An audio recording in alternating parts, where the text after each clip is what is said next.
Welcome back everyone, it's Charlie. This is going to be my new Deadpool Marvel trailer video, Easter eggs, and Deadpool 3 update. Everyone saw this trailer and wondered, why is Marvel doing a big integration with Fortnite? They did the same thing for Avengers Infinity War and Avengers Endgame with Thanos and the Infinity Gauntlet to promote both of those movies. So what is Marvel's secret plan in doing something this big right now?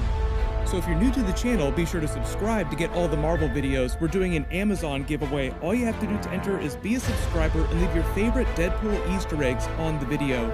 So I'll explain what's going on with this first, why Marvel is doing this big crossover, because it is a big deal. This has been in the works for a long time, since after they got the rights back to all the Fox Marvel characters, which includes Deadpool because he's technically an X-Men character. Everyone remembers Thanos and the Gauntlet. The reason they do stuff like this is just because so much of the audience for Marvel movies in that age range are the same demographic of people playing video games, and Fortnite just happens to be one of the most popular games in the world, so they market to that crowd through the game, creating more awareness for the movies. They had that really big Fortnite joke in Avengers Endgame with Thor, Korg, and Meek yelling at Noob Master. Thor, he's back. That kid on the TV just called me a dickhead again. Noob Master. Wouldn't it be great if Deadpool was eventually revealed as Noob Master once Ryan Reynolds makes his official MCU debut? If you don't play Fortnite though, what happened is there's a new Deadpool part of the game that you have to unlock. You have to find Deadpool in an underground bunker. That's why this trailer is basically him in an underground bunker hiding out. But when you eventually find one of his bunkers, you find that there's Avengers MCU graffiti all over the place. So it's just tying it back around to Avengers Endgame and Deadpool now being part of the MCU, technically part of the MCU.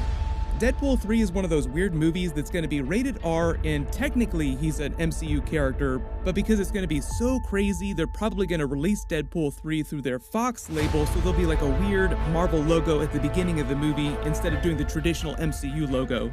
Usually big integrations like this between Marvel and video game companies are arranged a long time in advance because of all the contracts and the money that has to change hands and the requirements for how the game companies get to use the characters.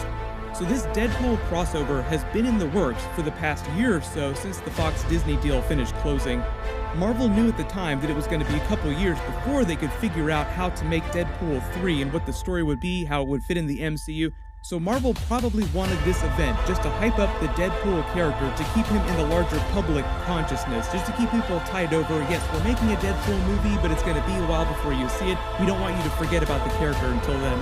That's why Ryan Reynolds has been posting so much extra new Deadpool 3 stuff on his social media accounts since the Fox-Disney deal went through, because it's going to take him a couple years to figure out Deadpool 3. Within this trailer, there are a bunch of specific Deadpool Easter eggs, like Deadpool making fun of the virus quarantine and the fact that the toilet paper has recently become an endangered species, so he has to use the Fortnite magazine as toilet paper. The Slurp soda on the back is just a reference to the Slurp juice inside the game, which gives you more health.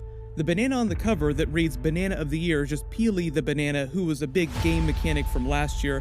If you play the game, he spawns in specific locations and bunkers around the island. You have to track him down using these computer terminals.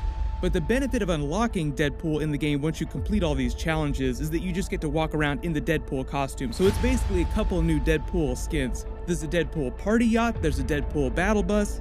There's even another reference to the Fox-Disney deal from last year where Deadpool writes a letter to Epic Games trolling them about betting his friend that they wouldn't put him in the game. So for about the past year, since the deal went through, obviously it's going to take them a while to figure out Deadpool 3, but they've just been hyping up Deadpool inside the MCU using all these big game integrations, Ryan Reynolds on his social media accounts. That's why right after the deal went through around Avengers Endgame hitting theaters last year, Ryan Reynolds posted this Deadpool 3 teaser, the leak-iversary, the anniversary of the date that Ryan Reynolds himself leaked the Deadpool test footage at Comic-Con that year.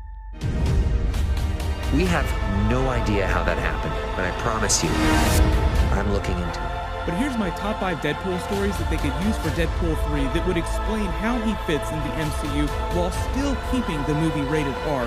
Number 5, The Good, the Bad, and the Ugly from Deadpool Volume 3.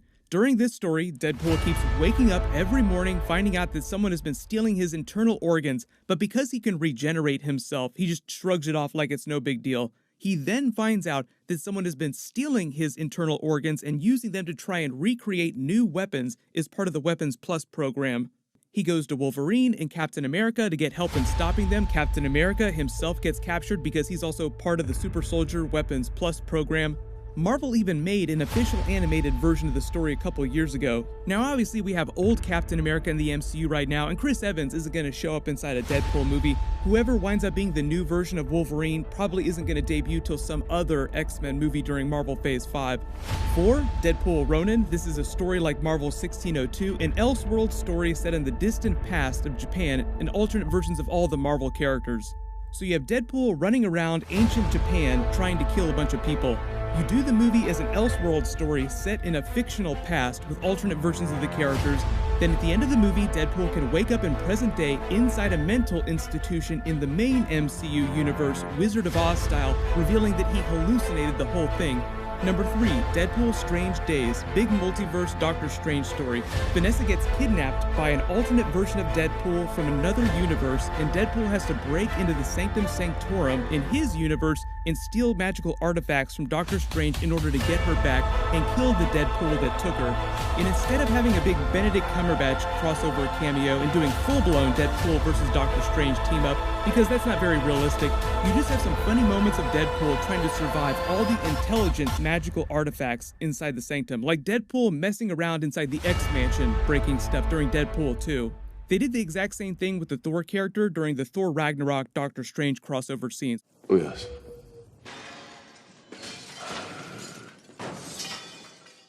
This time you just have funny moments like Deadpool fighting the Cloak of Levitation, and then once he gets what he needs to save Vanessa, he uses a portal to get to her, wearing the Cloak of Levitation briefly before it returns to the Sanctum. Then when he tries to come back, he pulls a Rick and Morty and just completely destroys everything, falls through a different portal, Alice in Wonderland style, and winds up in the main MCU universe with the main Sanctum right in front of Wong, who just makes a joke and they slam to the credits.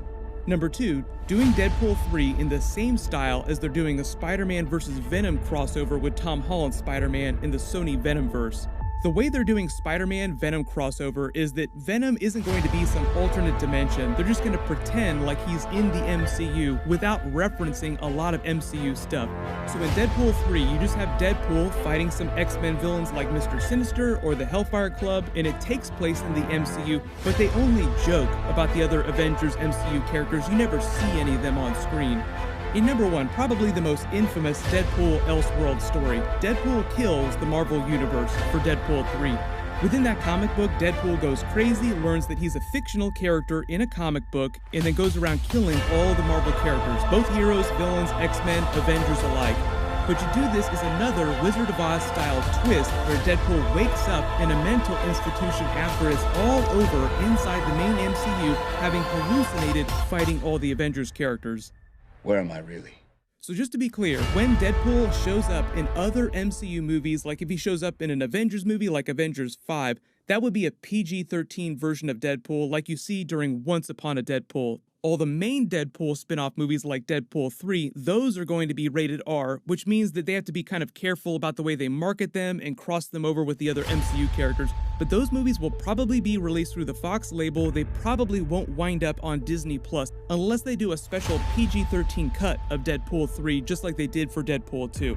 But everyone, let me know in the comments, what do you want them to do for the story of Deadpool 3 now that they can reference anything that they want within the MCU, and technically he is an MCU character?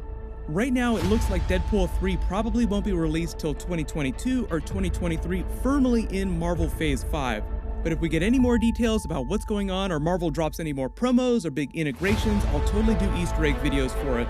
If you didn't see, I'm also doing an MCU rewatch video series where I rewatch all the MCU Infinity Saga movies, doing new breakdowns and Marvel Phase 4 connections and Easter eggs that we didn't spot the first time. I just posted my first video for that. It's the first Iron Man movie. Click here for that video. Everyone click here for the really big Thor 4 teaser that Taika Waititi dropped the other day. Thank you so much for watching. Everyone stay safe. I'll see you guys tonight.